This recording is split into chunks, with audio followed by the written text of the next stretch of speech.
Well, as you know, if you've seen some of my earlier videos, I can solve the Rubik's Cube in relatively few moves, but I can actually solve it without even looking at it.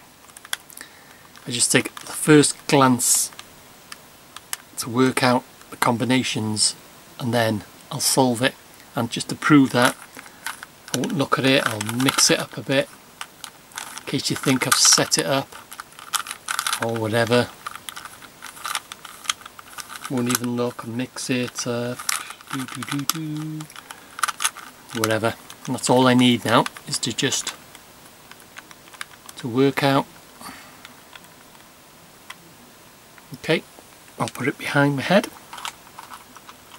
and I can now solve it. Just wait a few more moves, I think. 1, 2, bear with me. Just let me think. Yep.